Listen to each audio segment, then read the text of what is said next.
Good afternoon, and I extend a very special welcome to each of you this afternoon, and a particularly warm welcome to those of you who are joining us for the very first time.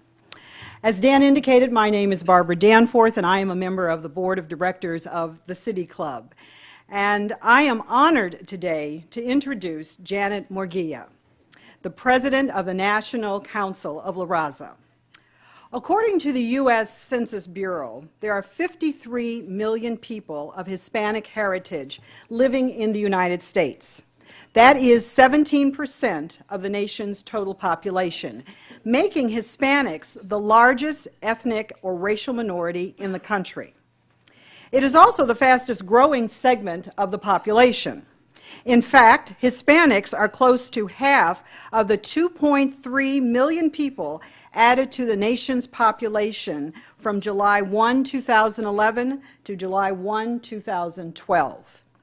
The National Council of Raza is the largest national Hispanic civil rights and advocacy organization in the United States, and its president, Janet Murguía, has been one of the most vocal and visible advocates for the Latino community. Through a network of community-based organizations, NCLR has been serving all Hispanic subgroups since 1968. Since taking the helm of La Raza in 2005, one of Murguía's key initiatives has been collaborations with sister civil rights organizations, including the NAACP and the National Urban League. This work started, in part, as a result of a 2010 report showing that in nearly every key factor for child well-being, including housing, health insurance, high school completion, low-income Latino and African American children are experiencing poor outcomes that have significant and negative impacts on their ability to be successful adults. Through its 300 community organizations across the country, La Raza places special emphasis on turning the rapid growth of the Latino community into empowerment through voting. Through voter registration and working to get over 1.5 million eligible immigrant U.S. citizenship, La Raza has strengthened the Latino voice on issues affecting the Hispanic community: education, healthcare, immigration, workforce development, and the rise of hate crimes. Murguía's is a classic American dream narrative. Her parents immigrated to the United States from Mexico in the 1950s with little money or education. She grew up in Kansas City, Kansas, and received 3 degrees from the University of Kansas. She began her career as a legislative counsel to former Kansas Representative Jim Slattery. After starting work in the White House, she worked her way up to Deputy Assistant to President Bill Clinton. She returned to the University of Kansas as an administrator after working on the Gore-Lieberman campaign in 2000. She is recognized regularly for her work and has been a standard on Women in Leadership list for Newsweek, Latino Leaders magazine, and Hispanic Business magazine. It is for all of these reasons and for what she's about to share with us, we have partnered with KeyBank to present her here to the City Club as part of our Diversity Thought Leadership Series. Ladies and gentlemen, please join me in welcoming Janet Murguía. I love you. Thank you so much. Thank you. Thank you. Well, goodness sakes, that was a wonderful, wonderful introduction, and it is my honor and privilege to be here with you all today, to be here at the City Club of Cleveland, the Citadel of Free Speech. How wonderful is that motto? It's wonderful. And I know that you have hosted a number of illustrious speakers over the years. I'm proud and honestly just a tad bit intimidated to be joining the ranks of keynote speakers such as both Presidents Teddy and Franklin D. Roosevelt, Margaret Mead, President Ronald Reagan, Justice Sandra Day O'Connor, Archbishop Desmond Tutu, and not only my former boss, President Bill Clinton, but one of my communities and my own greatest icons, Cesar Chavez. So I want to give very special thanks to Key Bank, and in particular to its Executive Vice President, Margot Copeland, for inviting me to be part of their Key Bank Diversity Thought Leadership Series. Margot, you and I have become great friends, and I just want to tell you, your persistence and determination and tenacity in securing my confirmation for this speech is something that we could use back in Washington today.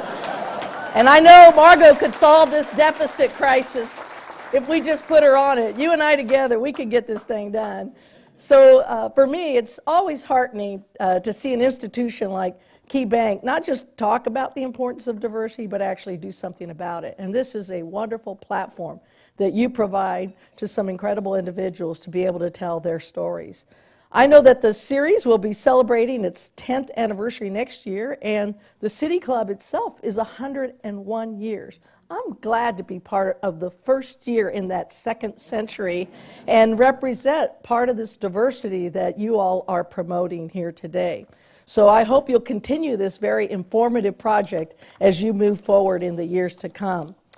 If you'll allow me, I would just like to recognize some of the members of the NCLR, the National Council of La Raza Familia, who are with us here today. I think many of you, I hope, know Victor Leandri. He's the Executive Director of El Centro de Servicios Sociales in Lorraine.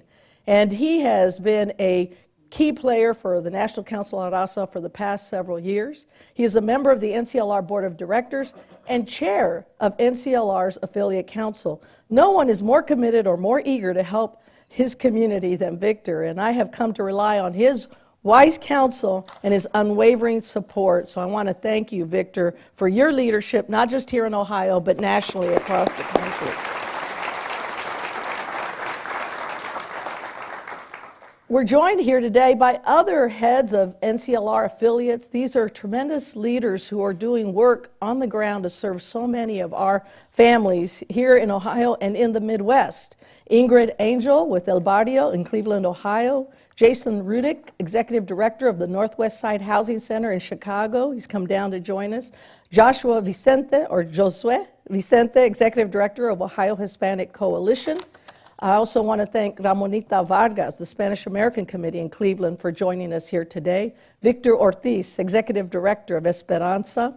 And there are a couple of, one new friend and one very, very dear friend, someone who I've known for a long time. My new friend is Jose Feliciano. I've heard about his record of leadership here in Ohio. Thank you for your leadership. And a very dear friend and someone who is so well regarded across our community, Samuel Betances. Samuel, gracias for your leadership. And we're delighted to have so many wonderful folks here today.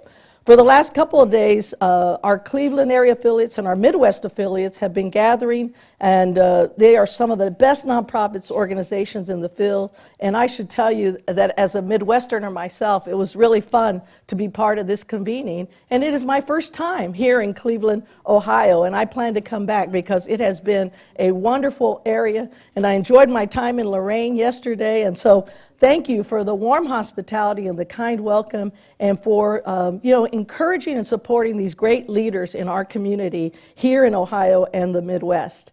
The fact is that NCLR's affiliates are the heart and soul of our organization.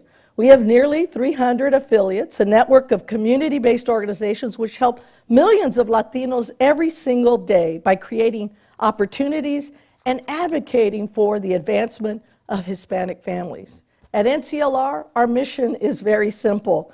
We want to open wide the door to the American dream for everyone, including Hispanic families. We are very proud of our record of accomplishment and impact. Since 1997, we've helped 130,000 families buy their first home and are now working to help another 60,000 more save their homes from foreclosure. For more than a decade, we have been supporting a network of 115 charter and community-based schools that serve at least 35,000 students a year, and who also run a host of early childhood education, Head Start programs, and preschool programs, and after-school programs are part of the elements that we support in education. We advocate for policies and programs that help make Latinos healthier. Right now, we are in the midst of a campaign to get those eligible in our community to sign up under the Affordable Care Act. This is a historic opportunity for our community, which continues to be the most uninsured group in the U.S. 1 out of every 3 Hispanics does not have health insurance today. Nearly 3/4 of our affiliates are working every day to support and fully integrate immigrants into American society by teaching them English and helping them become citizens. Barbara, I know you highlighted some of the work we were able to do in naturalizing many of our community so that they can be full participants in American society. In fact, NCLR and its partners have helped millions of new Americans become U.S. citizens. And as you can see, we work on a broad range of issues. But for us, in 2013, there has been one overarching goal, and that has been passing comprehensive immigration reform. You know, just 2 years ago on Capitol Hill, immigration reform was considered dead on arrival. People called it the political third rail, and no one would touch it, not the Democrats and not the Republicans. But despite our growing protests, the conventional wisdom was that immigration reform was a losing proposition. People said there was no constituency for it. Undocumented immigrants couldn't vote, and no one believed that Latinos, that their vote counted for very much.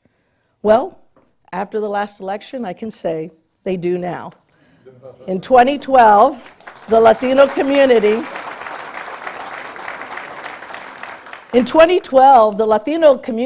redrew the map to the White House. Hispanic Americans altered the outcome of the election for both the presidency and the Senate. More importantly, everyone saw us do it. I'm very proud of the work that NCLR and our affiliates did to make this happen. In the last few years, NCLR has become one of the largest Latino voter registration organizations in the country, registering nearly 300,000 new voters since 2008. We registered nearly 100,000 in just 2012 alone. And NCLR, its partners and affiliates, worked to mobilize hundreds of thousands more Latino voters to go to the polls and help make the Hispanic vote the one to watch in last year's election. So it's no accident that the 113th Congress made immigration reform a top priority.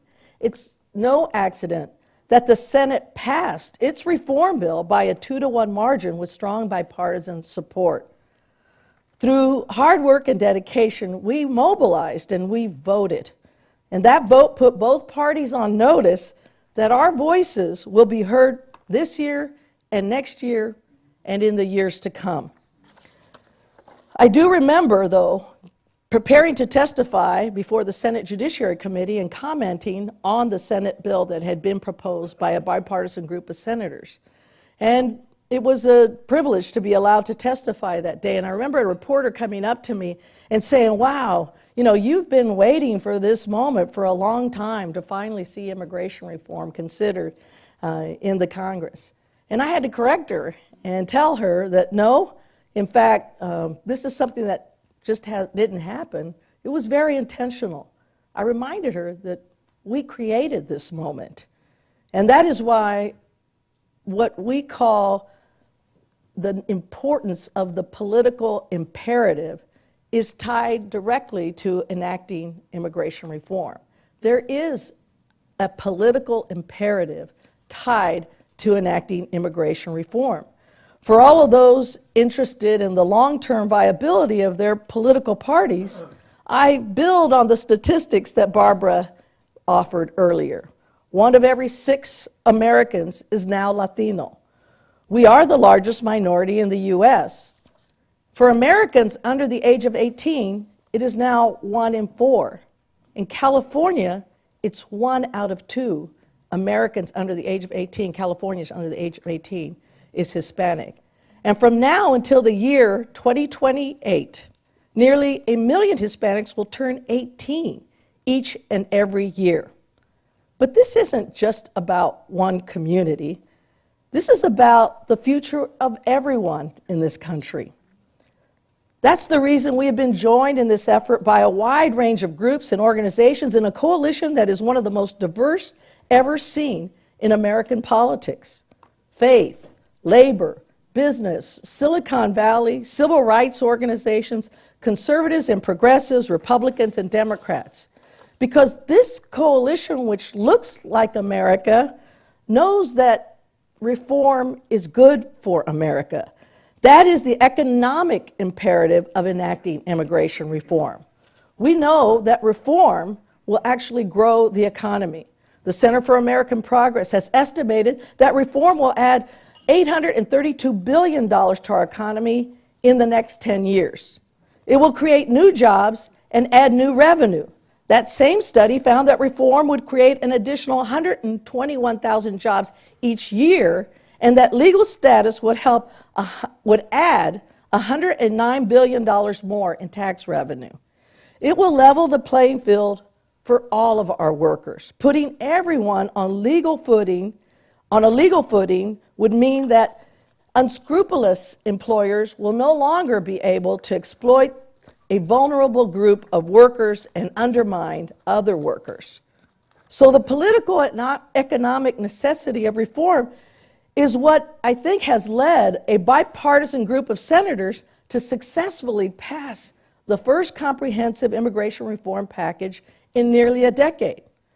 You know, the courage and tenacity and skill displayed by these senators, Senators Rubio, Menendez, McCain, Schumer, Durbin, Graham, Bennett, and Flake, in creating a coalition to provide a real path to citizenship is nothing short of remarkable.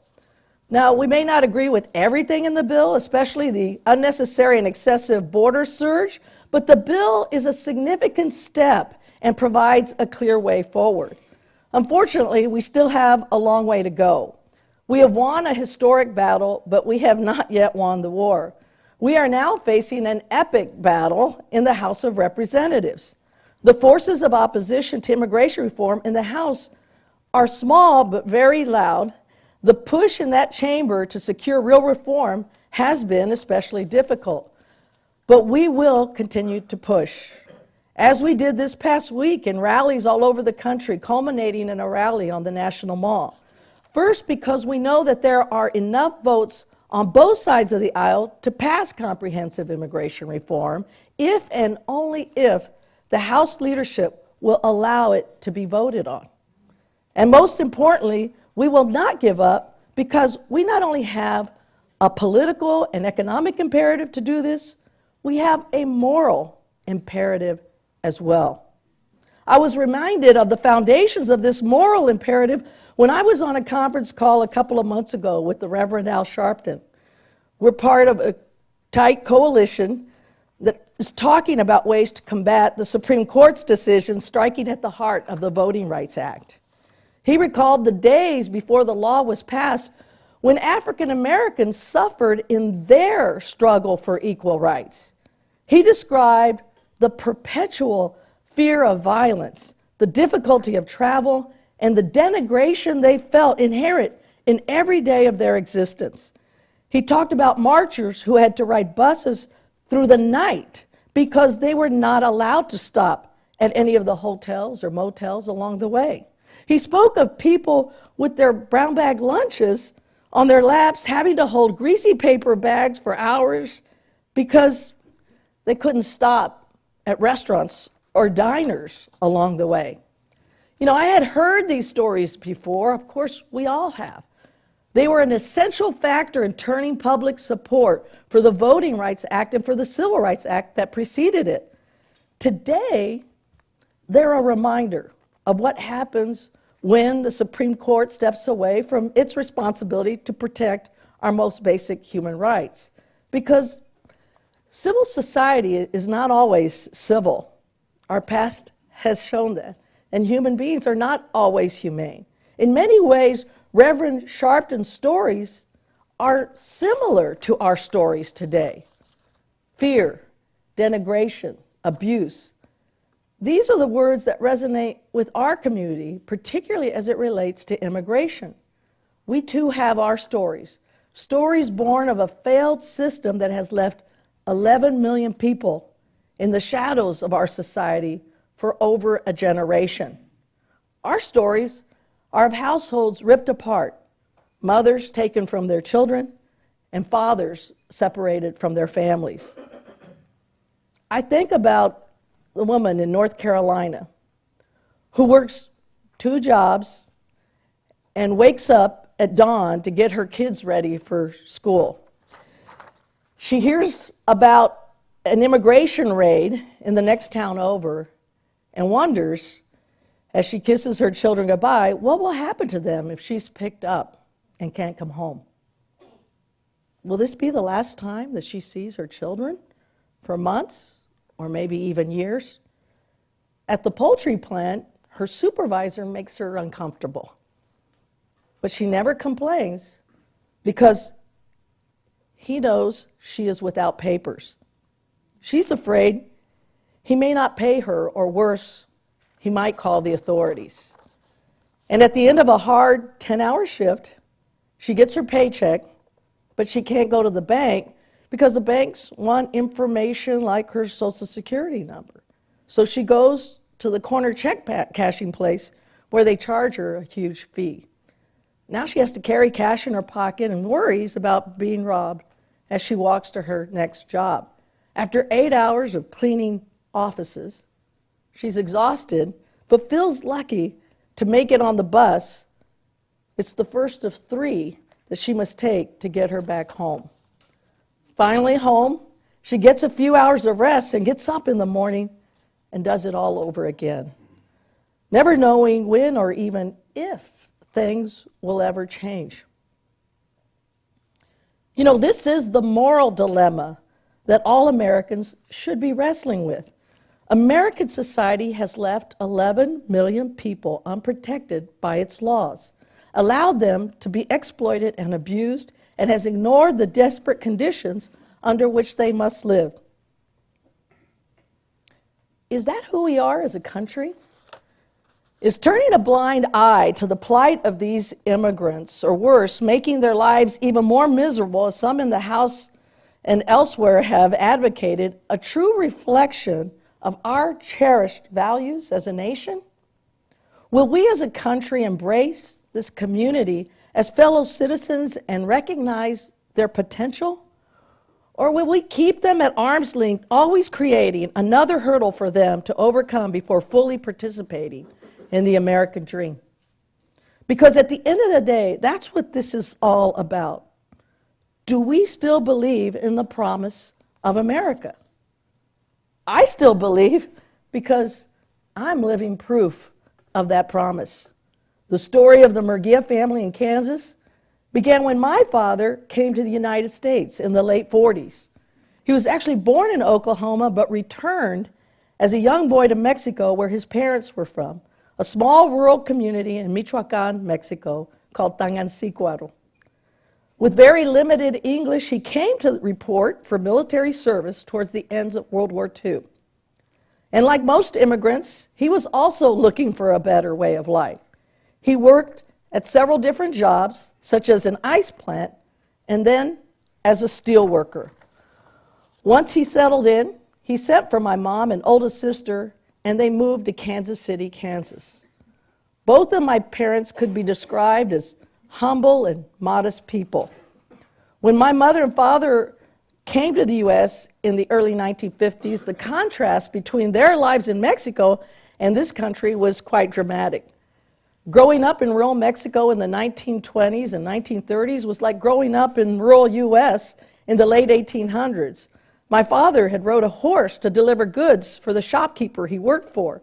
My mother washed clothes and dishes in a nearby stream and ironed clothing with the kind of metal irons that needed to be put on those hot metal plates. Neither one of my parents were able to pursue a formal education in Mexico due to very difficult personal and family circumstances. My dad had a 7th grade education, my mom a 5th grade education. You know, they lived like pioneers during those times, and really even after coming to the U.S.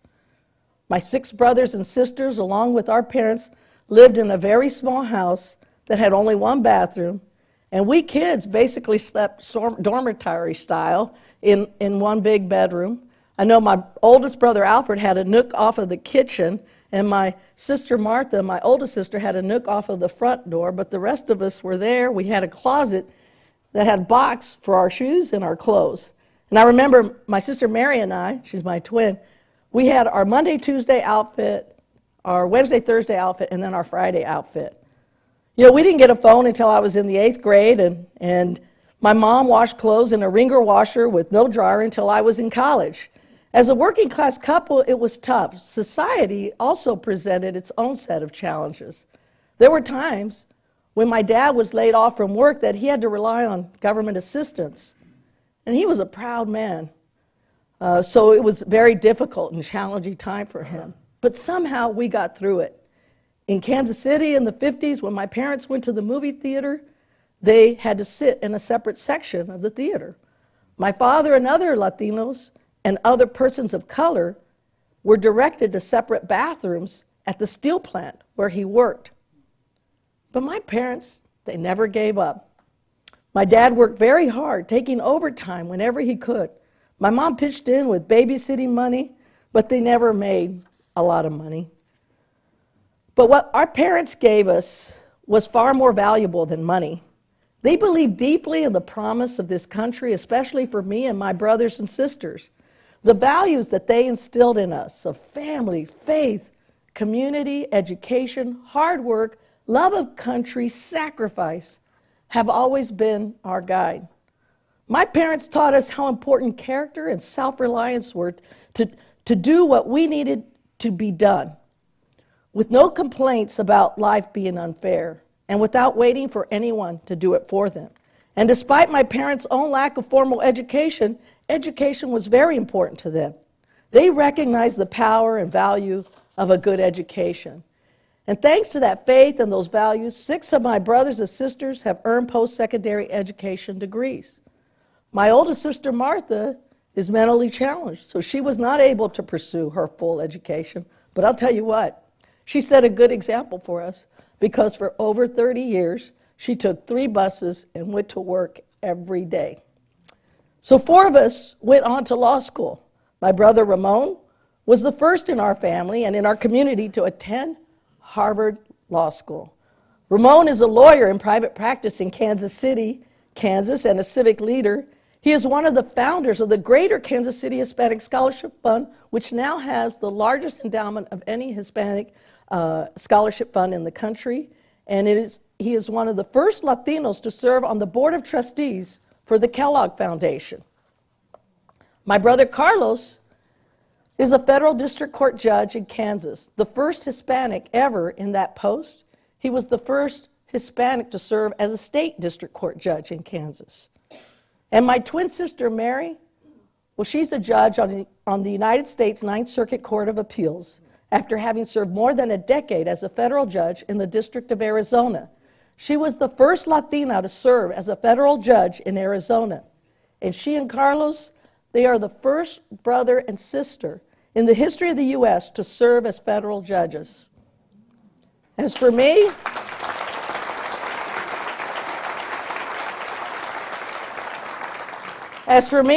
I went to law school, graduated, but went in directly to government service. I worked in Congress on Capitol Hill, and I eventually served in the West Wing of the White House when I worked for former President Bill Clinton. And I have to tell you that one of my proudest moments in my entire life, not to mention my career, was when I was able to get my parents to come and visit me in Washington. They didn't like to get out much. In fact, they would always be asking me, when are you going to come home? You know, I'd send my mom pictures and go home and would tell them about my work in the White House, but they'd say, yeah, but when are you coming home? Something that won my mom over a little bit was when I was able to show her a picture when I met the Pope. And there's a picture of the Pope, the President, me. It softened her a little bit. She's like, yeah, you got a good job. Hard to impress my mother. But when I finally got them to come to Washington, I was able to have them come and visit. They sat to hear a presidential radio address, and that's in the Roosevelt Room of the White House, of the West Wing. And then the president had asked me to come take him in. And I'll never forget that day. You know, my mom had tears coming down her face. She was looking in, peeking at the Oval Office. She says, ¿Cómo llegamos hasta aquí? How did we get here? And my dad, I never saw him stand more straight and be more proud. He walked right in to that Oval Office, made a beeline for the president, stuck his hand out, and he said, Mr. President, thank you for giving my daughter this job and this opportunity. The president put his hand on my dad's shoulder, and he said, you know what, Mr. Murguía? I hired Janet, and she walked you into this office, but you're the ones who got her here. And that, to me, that is the power of the immigrant story in America today, and it continues to be the dream that we all embrace as we come to this country. For me and my parents, imagine these simple, humble people seeing their children serve on the federal bench, attend Ivy League schools, and work in the West Wing of the White House. That's ese sueño americano that we embrace. And it is one that is emblematic. This is not unique to the Murguía family. It is emblematic of the potential of every immigrant who comes to this country with high hopes and dreams and who's willing to roll up their sleeves and work and contribute if given the opportunity. That is why I believe in the promise of this country. These two humble people who grew up with very little resources but worked hard enough and dreamed big enough to live to see all of that play out for their family. That is America to me. And that is why I won't give in to the naysayers who claim that immigrants are a drag on this country and to our economy.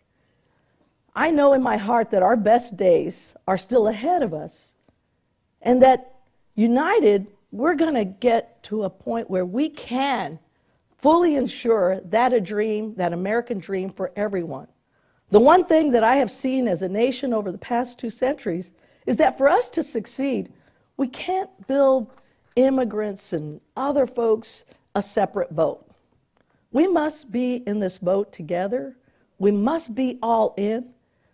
Their future is our future. Their success is America's success. If we do the right thing, if we stand now and embrace this change together as one people, one nation, under God, indivisible, with liberty and justice for all, imagine what our future will be. Thank you all very, very much. You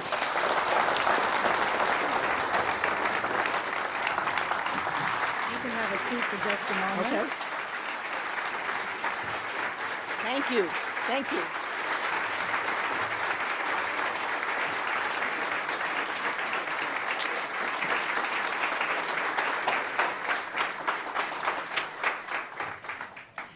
Janet, thank you for your amazing story and for your very powerful career journey. Thank you. Today at the City Club, we are listening to a Friday forum featuring Janet Murguía, President and CEO of the National Council of Raza. We will return to our speaker momentarily for our traditional City Club questions. We encourage you to formulate your questions for our speaker now, and remind you that questions should be brief and to the point. We welcome all of you here and those joining us via broadcast on WVIZ PBS, 90.3 WCPN, and 104.9 WCLV Idea Stream, WTAM, or one of our many broadcast partners across the country. Broadcasts of the City Club are made possible by Cleveland State University and PNC. Our live webcast is supported by the University of Akron. Next Friday, October 18th, the City Club hosts a panel discussion on the current government shutdown. with former Congressman Stephen LaTourette, University of Akron political science professor Dave Cohen, and NPR congressional correspondent Tamara Keith. For more information about our upcoming forums, please refer to our website, www.cityclub.org. If you wish to make reservations for upcoming programs or order a CD or DVD of today's program, please call 1-888-223-6786 or 216-621-0082. We welcome today guests at tables that are hosted by the Ohio National Council of Raza Affiliates, Esperanza, Four City Enterprises, Hispanic Alliance, Key Bank, and the Northern Ohio Minority Supplier Development Council. Thank you all for your support. Today's program is part of the Key Bank Diversity Thought Leadership Series, made possible by a generous gift from Key Bank. Joining us at the head table today is Margot Copeland, whom you've met earlier, Executive Vice President for Corporate Diversity and Philanthropy, and Lorraine Vega, Senior Vice President and Senior Program Officer for Key Bank Foundation. Will you both please stand and accept our appreciation?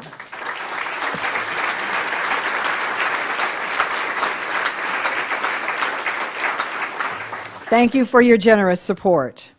Now we will return to our speaker for our traditional City Club question and answer period. We welcome questions from everyone, including you, our guest. Holding the microphone today is City Club Development Associate Michael Cromaldi and Program Director Carrie Miller. May we have the first question, please? You have had an outstanding record, certainly in government and outside of government, and very meaningful programs. And you're certainly in a good position to answer this question. Most recent polls have shown that at national elections, at least, the Democratic Party has received a very significant majority of the Latino vote. And my question is, if you were an advisor to the Republican Party, what would you tell them in order to get a larger proportion of the Latino vote? Well, thank you.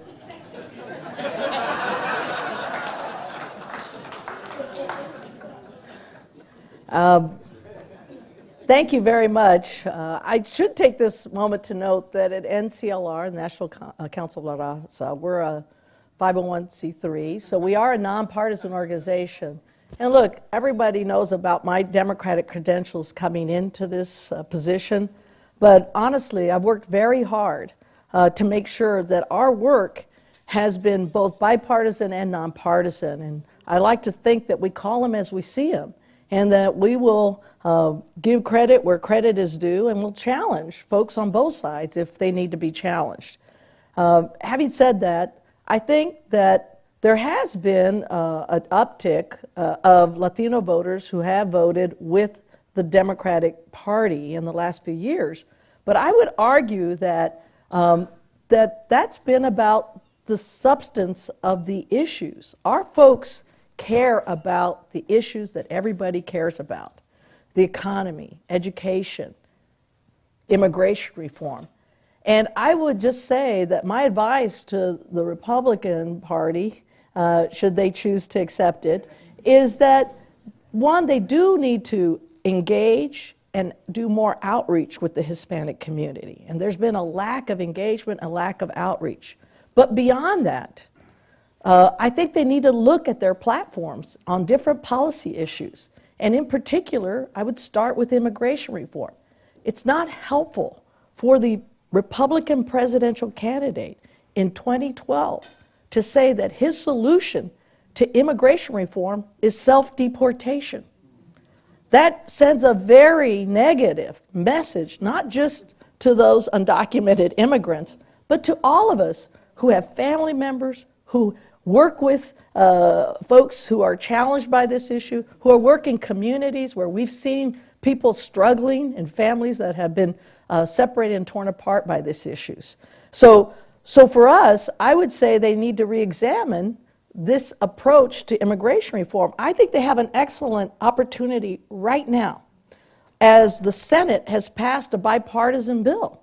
And it was not easy, but I think there was a consensus. It's not a perfect bill, but there is a solution in the elements of that bill if the Republicans will embrace it. And we do think that there is support in the House chamber if they were to be allowed to vote on a bill similar to that.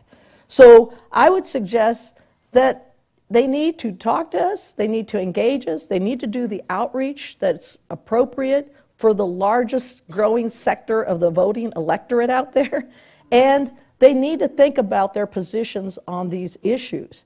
And look, I may be stepping into a firestorm here.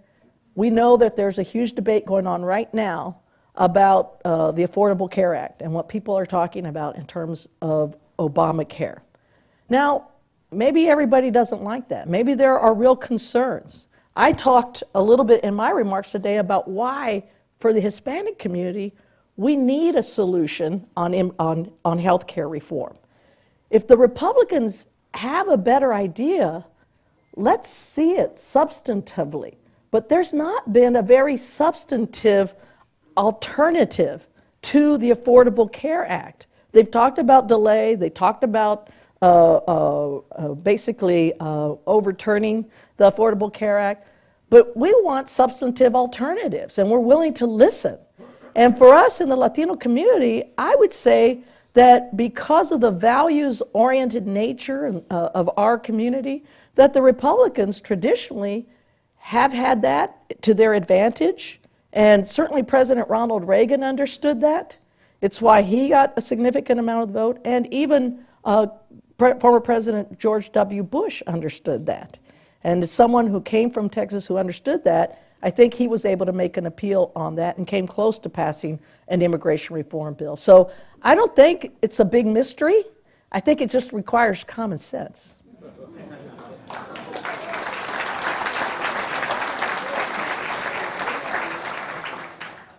Bienvenido aquí a Cleveland. Muchas gracias. I wanted to talk to you about, or hear your views on the treatment that American citizens are receiving by immigration authorities. And I'll give you two examples.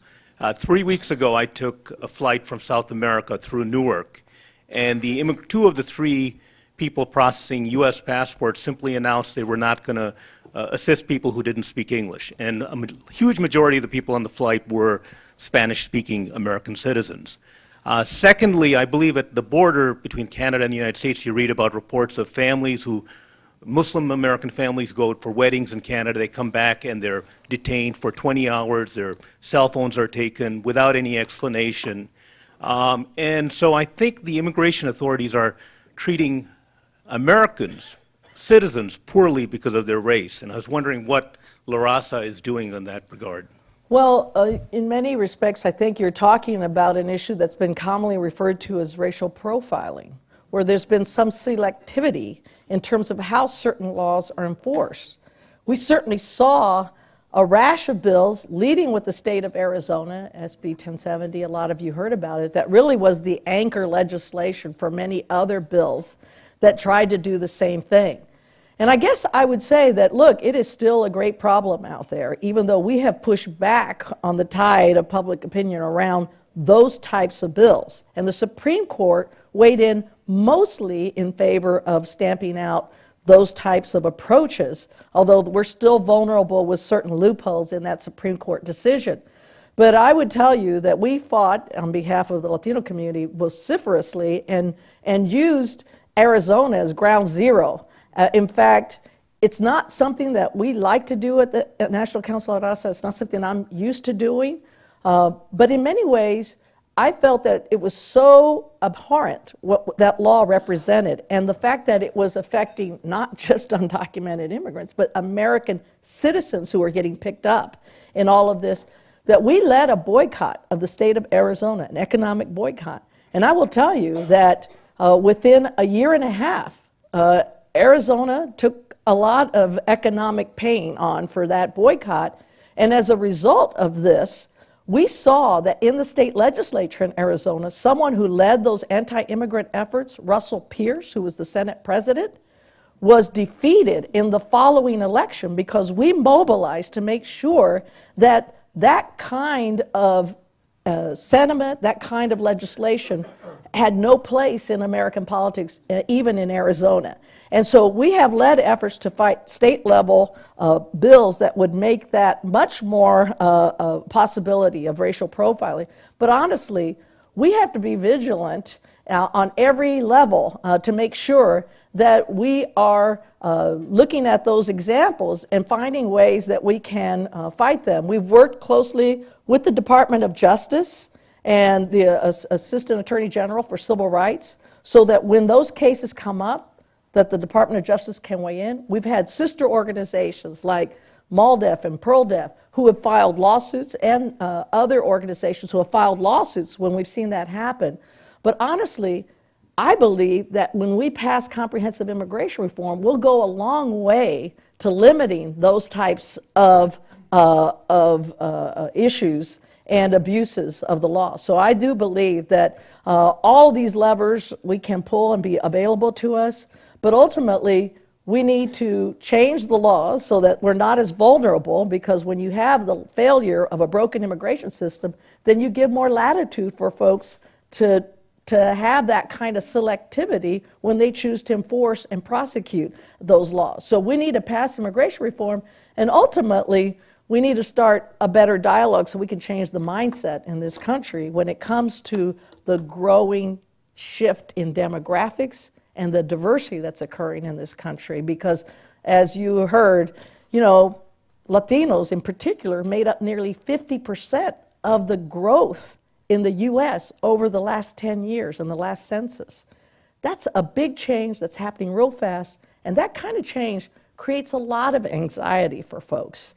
And we need to be able to help folks get through that change. But ultimately, I do believe that passing comprehensive immigration reform will be one of the biggest steps that we can take in the right direction.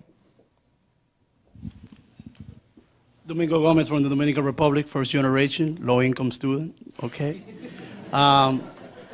In 8 years of President Bush presidency, there was less people deported than under this president. How can that be when the Latino voters were the one that put them there? How is it more deportation with this president than George W. Bush in 8 years, and we only in the 5th year of his presidency? It is a huge problem, and one that we have challenged President Obama on and this administration. And it is true that we've had more deportations in the Obama administration than in any previous administration. And again, the failure to achieve comprehensive immigration reform is a key source of that problem. Obviously, in the interim, we have fought and challenged this administration to do something about the young people, in particular in that category, that are called dreamers. These young people, through no fault of their own, who have been brought to this country, have gone through the school systems in this country, have graduated from high schools, have had opportunities to go on to college, but have been denied that opportunity because they are not technically citizens. And for us, you know, we challenged the administration when they said that they couldn't do anything about that, and we said, yes, you can. And in fact, it was when President Obama was at our conference a couple of years ago, where he was very challenged at our conference to do something, and it was shortly thereafter that he made an announcement that he would provide some temporary relief for those dreamers. But we need to continue to keep the pressure on, equally on both sides, and the president will ultimately be accountable for all of those deportations that are occurring today. And we need to keep that pressure on the administration, just as we are on those folks in Congress, in particular the Republicans, to actually do something to fix the system and pass immigration reform. You speak of Latinos or Hispanics as if it's one unified group.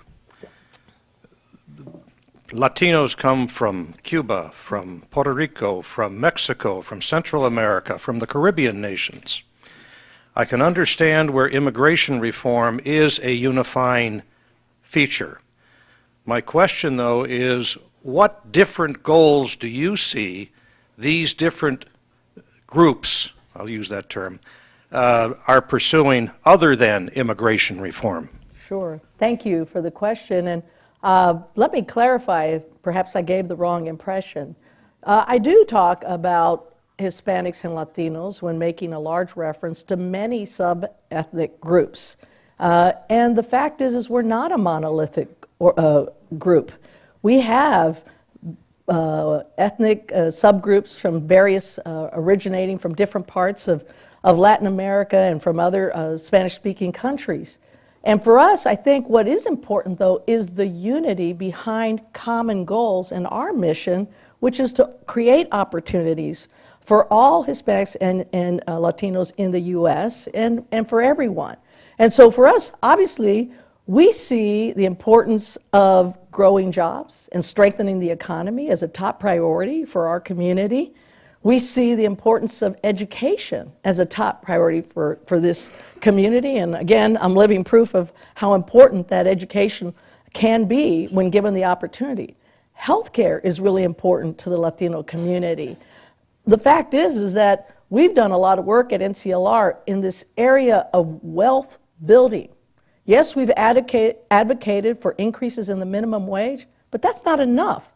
When you look at the net worth of the Hispanic community, writ large, sub-ethnic groups across the board, we are still at almost a net zero net worth in this country.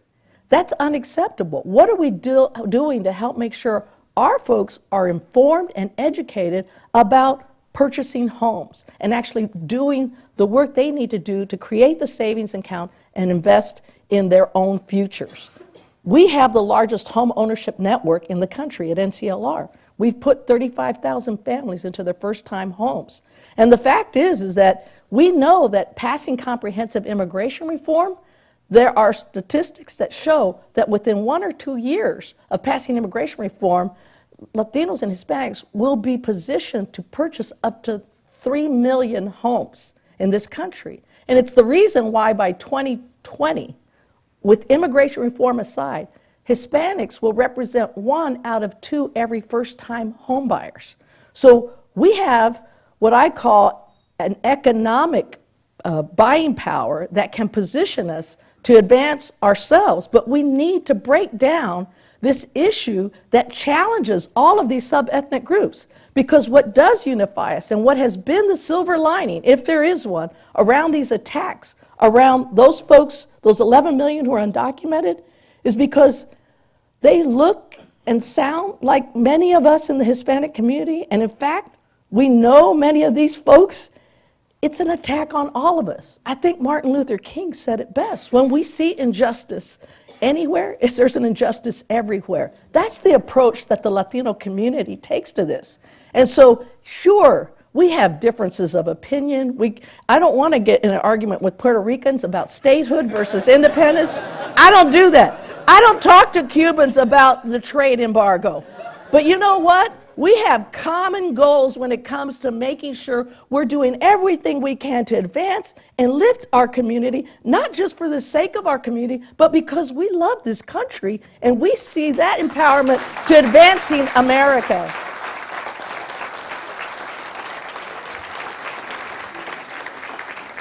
Hi, my name is Zulma Zavala, and I really just want to thank you for the model of you. I was just sharing recently with some of our colleagues how we still walk into boardrooms and find ourselves to be the first or the only. And while it's a very proud moment, sometimes can be challenging and even lonely. So I keep myself up by looking to models as yourself to keep myself motivated and reminded that it's worth it, even if we're still the first and the only. So what are some of the ways, because I often speak to emerging leaders about self-management and keeping ourselves motivated, what are some of the ways that you keep yourself going with this humongous leadership role that you have for our community? I'm so blessed, I'm so fortunate that, one, I'm surrounded by a wonderful family. I have this great family that we are, we're a support system for each other. I have great faith. And that's something that my parents, and particularly my mother, inspired in me. But I'm also inspired by the work that I see that's happening in our communities by our network of affiliates. There are folks on the ground who are helping, just giving a helping hand to some of these folks because, you know, I needed that. My family needed that. Every one of my family members had a scholarship, a BEOG, SEOG. I know a lot of young people don't even know what that means anymore. But direct loans, every student loan, and we did work study, and we worked. But you know what? We understood how important that was, that we help ourselves. But we've got folks on the ground who are doing great work, so I'm inspired by the work of our network. I'm inspired in our affiliates. I'm inspired by my family. But ultimately, it is the resiliency of our community and many in the immigrant community that inspires me, and I tie that directly back to my own parents' story. I know that if given the chance, we are bringing the right values to contribute fully as participants in this country. I just want to help open that door as wide as I can. So I'm very, very passionate, if you haven't been able to tell, about the mission and the work of NCLR and the National Council of Raza, and I do believe that we will be a great strength in terms of our community to this great country, and that our future, the future of the Latino community, when you look at this demographic and how young a demographic we represent today, the future of the Latino community and the future of this country are integrally entwined. And their success, the Latino community success, tied to the young people in the African American community and so many other young people, is tied to the future success of this country. So we must be strategic, make the right investments, and give folks a chance. Embrace this community because we will be a better country as a result of it. Thank you. Thank you. Thank you, Barbara. Thank you. Really appreciate it. Can I step down there? Yeah, just sit right for just a moment. Again, thank you, Janet, and ladies and gentlemen, this forum is adjourned.